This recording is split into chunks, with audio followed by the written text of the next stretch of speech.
श्रीमद् भागवत गीता हिंदू धर्म का एक पवित्र ग्रंथ है। गीता में 18 अध्याय और 700 श्लोक हैं, जो सभी महत्वपूर्ण हैं।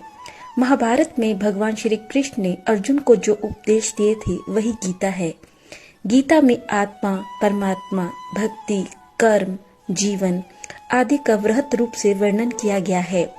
कलयुग के आरंभ होने के मात्र 30 वर्ष पहले मार्गशीर्ष शुक्ल एकादशी के दिन कुरुक्षेत्र के मैदान में अर्जुन के नंदीघोष नामक रथ पर सारथी के स्थान पर बैठकर श्री कृष्ण ने अर्जुन को गीता का उपदेश दिया था। गीता को अर्जुन के अलावा संजय ने सुना और उन्होंने धृतराष्ट्र को सुनाया। गीता में भक्ति, ज्ञान और कर्म मार्ग की चर्चा की गई है। उसमें यम, नियम और कर्म धर्म के बारे में भी बताया गया है। गीता के अनुसार ब्रह्म अर्थात ईश्वर एक ही है। गीता को यदि आप बार बार पढ़ेंगे तो आपके समक्ष ज्ञान का रहस्य खुलता जाएगा। आज हम गीता के 18 अध्यायों का संक्षिप्त रूप का सार जानेंगे। गीता के हर अध्याय का अपना एक विशेष महत्व है। आइए जानते हैं गीता के हर अध्याय का सार। प्रथम अध्याय।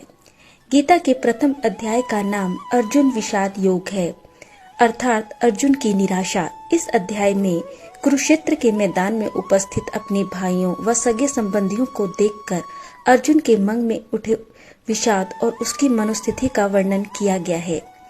इस अध्याय में दोनों सेनाओं के प्रधान शूरवीरों की गणना, सामर्थ्य, शंख ध्वनि का कथन, अर्जुन के कायरता, स्नेह और शोकयुक्त वचन है। इस अध्याय में अर्जुन कहता है कि यदि मैं अपने ही बंधुओं को मारकर विजय भी प्राप्त कर लूं, तब भी यह विजय सुख के बदले पश्चाताप ही देगी। गीता का दूसरा अध्याय। गीता का दूसरा अध्याय सांख्य योग के नाम से है। इसमें श्री कृष्ण कहते हैं कि इसी समय यह असमय बातें करना उचित नहीं, क्योंकि अब तो युद्ध सामने ही थोप दिया गया है। अब यदि तुम नहीं लड़ोगे तो मारे जाओगे। अर्जुन इस तरह से युद्ध छोड़कर जाने की बात करता है तो श्री कृष्ण कहते हैं कि अब युद्ध से विमुख होना नपुंसकता है और कायरता है। इस चर्चा में श्री कृष्ण अर्जुन को आत्मा की अमरता के बारे में बताते हैं और कहते हैं कि आत्मा का कभी भी वध नहीं किया जा सकता और तुम जिसके मारे जाने का शोक करने की बात कर रहे हो वह उनका शरीर है, जिसे आज नहीं तो कल तो मर ही जाना है। इसीलिए जय पराजय, लाभ हानि, सुख दुख को समान समझकर उसके बाद युद्ध के लिए लड़ने के लिए तुम तैयार हो जाओ। इस तरह दूसरे अध्याय में श्री कृष्ण सांख्य योग और स्थिर बुद्धि पुरुष के लक्षण का वर्णन करते हैं। तीसरा अध्याय। गीता का तीसरा अध्याय कर्म योग नाम से है। इसमें ज्ञान योग और कर्म योग के अनुसार जीवन में आसक्त भाव से नियत काम करने की श्रेष्ठता का निरूपण किया गया है। इसमें कर्म को गंभीर विवेचन रूप से दर्शाया गया है। अज्ञानी और ज्ञानवान के लक्षण तथा राग द्वेष से रहित होकर कर्म करने के लिए प्रेरणा की बात की गई है। इस अध्याय में हिंदू धर्म के कर्म के सिद्धांत का निचोड़ लिखा हुआ है। इससे यह प्रकट होता है कि हिंदू धर्म कर्मवादी धर्म है, भाग्यवादी नहीं। श्री कृष्ण कहते हैं कि वास्तव में संपूर्ण कर्म सब प्रकार के प्रकृति के गुणों द्वारा किए जाते हैं, जो कि कर्म और कारण की ही एक श्रृंखला है। चौथा अध्याय। गीता का चौथा अध्याय ज्ञान कर्म संन्यास योग नाम से है। इसमें ज्ञान, कर्म और संन्यास योग का वर्णन है। सगुण भगवान का प्रभाव और कर्म योग का विषय, योगी महात्मा पुरुषों के आचरण और उनकी महिमा, फल सहित पृथक पृथक यज्ञों का कथन और ज्ञान की महिमा का वर्णन इस अध्याय में किया गया है। पांचवा अध्याय। गीता का पांचवा अध्याय कर्म संन्यास योग से है। इस अध्याय में श्री कृष्ण कर्म संन्यास योग अर्थात कर्मों के त्याग का मार्ग की तुलना कर्म योग अर्थात भक्ति में कर्म के मार्ग से करते हैं।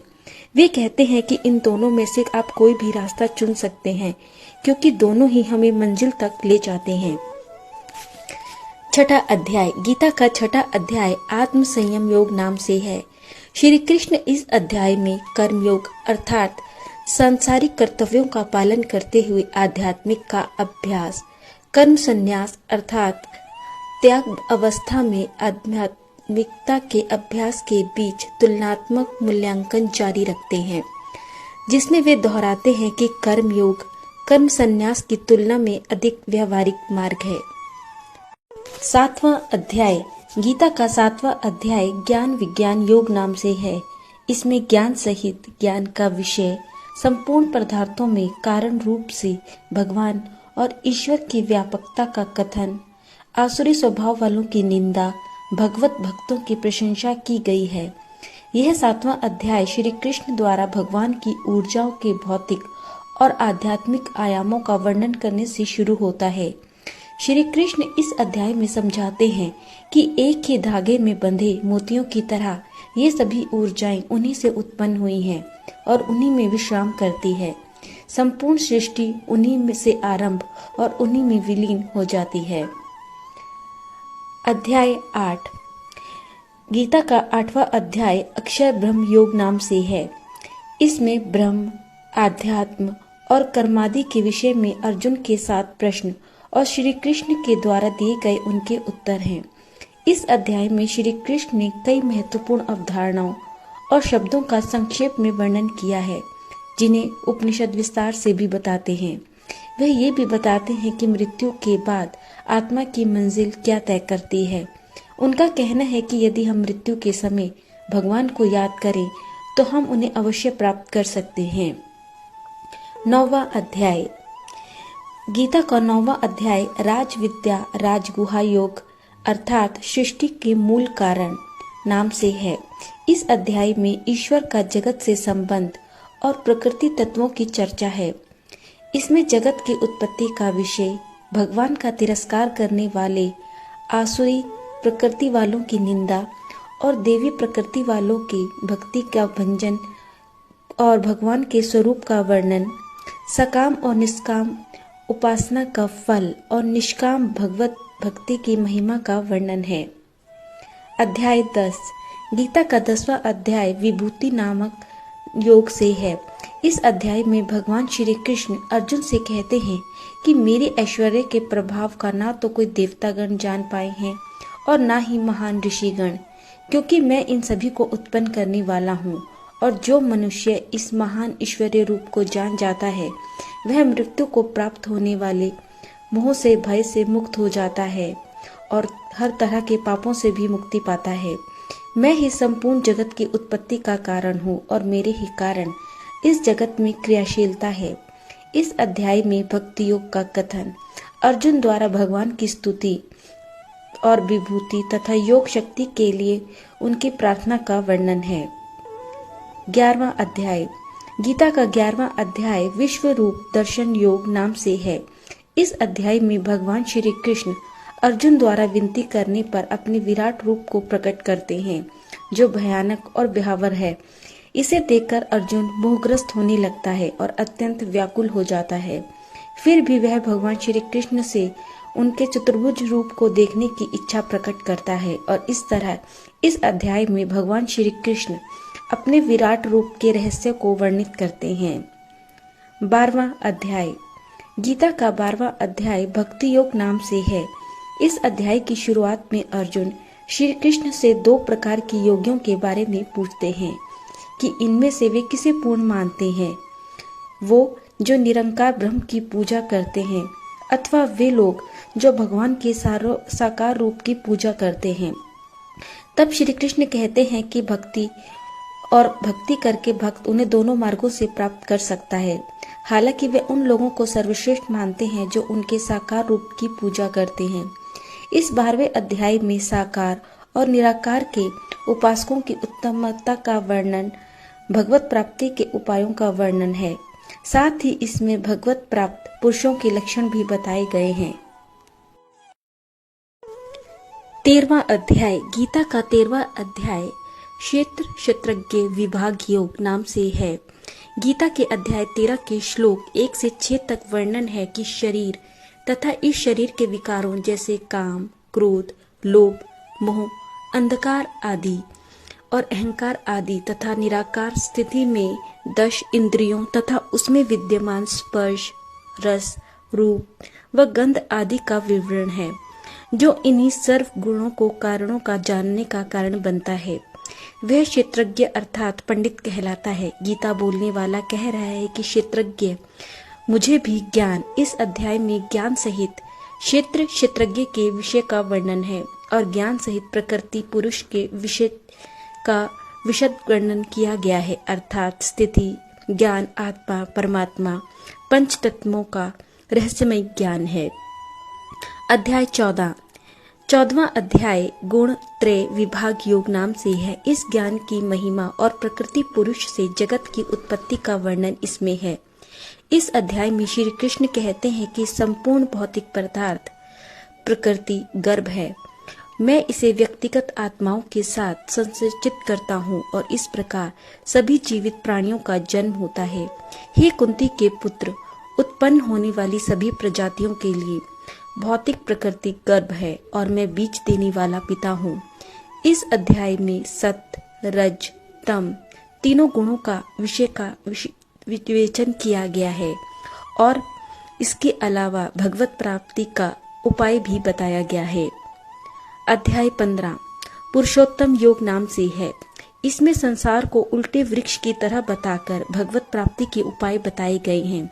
श्री कृष्ण कहते हैं कि इस रहस्यमय वृक्ष की शाखाओं पर देहधारी आत्माएं जन्म जन्मांतर से ऊपर नीचे लटकती रहती हैं। चूंकि भगवान इस वृक्ष का स्रोत है, इसीलिए इसकी जड़ें ऊपर की ओर आकाश की ओर हैं। इसके पत्ते वेदों में वर्णित सकाम कर्म हैं। श्री कृष्ण कहते हैं कि यदि हम परम पिता परमेश्वर की खोज कर रहे हैं तो हमें सबसे पहले इस भौतिक अस्तित्व के वृक्ष को वैराग्य की कुल्हाड़ी से काटना होगा। फिर हमें इसके आधार की तलाश करनी होगी, क्योंकि परम पिता परमेश्वर स्वयं ही भौतिक संसार का स्रोत हैं। और जब हम एक बार इस स्रोत को पा लेते हैं तो इस अध्याय के अनुसार हम उसके प्रति समर्पित हो जाते हैं। तब हम हमेशा के लिए भगवान के धाम पहुंच जाएंगे और इस भौतिक संसार में फिर कभी वापस नहीं लौटेंगे। अध्याय 16 गीता का 16वां अध्याय देव असुर संपदा विभाग योग नाम से है। इस अध्याय में फल सहित देवी और आसुरी व्यक्ति और संपदा का कथन किया गया है। श्री कृष्ण इस अध्याय में आसुरी व्यक्तियों के लक्षण बताते हुए कहते हैं कि हे पार्थ, दुष्ट लोग यह नहीं जानते कि उन्हें क्या करना चाहिए और क्या नहीं। उनके हृदय में ना तो पवित्रता है, ना ही अच्छा आचरण और ना ही सत्य का एक चिन्ह भी है। आसुरी स्वभाव वाले मनुष्य प्रवृत्ति और निवृत्ति इन दोनों को ही नहीं जानती। ये भ्रष्ट प्राणी जुनूनी और अंतहीन बुरी इच्छाओं के आगे समर्पण करके अपनी आत्मा को अंधकार में बनाते हैं। वे छल, झूठे अभिमान और हठ से भरे हुए हैं। इस अध्याय में आसुरी संपदा वालों के लक्षण और उनकी अधोगति का वर्णन किया गया है। इसके अलावा शास्त्र विपरीत आचरणों को त्यागने व शास्त्रानुकूल आचरणों को अपनाने की प्रेरणा भी दी गई है। 17वां अध्याय गीता का 17वां अध्याय श्रद्धा त्रय विभाग योग से है। इस अध्याय में सत्य, रज और तम इन गुणों के स्वरूप को, उनके कार्यकरण और शक्ति अर्थात वे किस प्रकार किस अवस्था में जीवात्मा से कैसे बंधन में डालते हैं और कैसे मनुष्य इन सब से छूटकर परम पिता को प्राप्त कर सकते हैं का वर्णन है। भगवान श्री कृष्ण इस अध्याय में कहते हैं कि शास्त्र विधि को त्याग कर साधना करने वाले स्वभाववंश साधना करते हैं। जिनका अंतःकरण जैसा होगा उनकी उसी प्रकार की पूजाओं में श्रद्धा होती है। 18वां अध्याय गीता का 18वां अध्याय मोक्ष संन्यास योग है। भगवत गीता का यह अंतिम अध्याय सबसे लंबा है, क्योंकि इसमें कई विषयों की व्याख्या की गई है। इसकी शुरुआत अर्जुन द्वारा श्री कृष्ण से त्याग की शिक्षा देने और इन संस्कृत शब्दों संन्यास अर्थात कर्मों का त्याग और त्याग अर्थात इच्छाओं के त्याग के बीच अंतर समझाने के अनुरोध से शुरू होता है। इस अध्याय में श्री कृष्ण एक प्रकार के अन्य त्याग की सलाह देते हैं। वे घोषणा करते हैं कि यदि व्यक्ति को कभी भी कर्तव्य, बलिदान, दान, तपस्या आदि के निर्धारित कार्यों से कभी भी त्याग नहीं करना चाहिए, क्योंकि ये सबसे बुद्धिमान आत्मा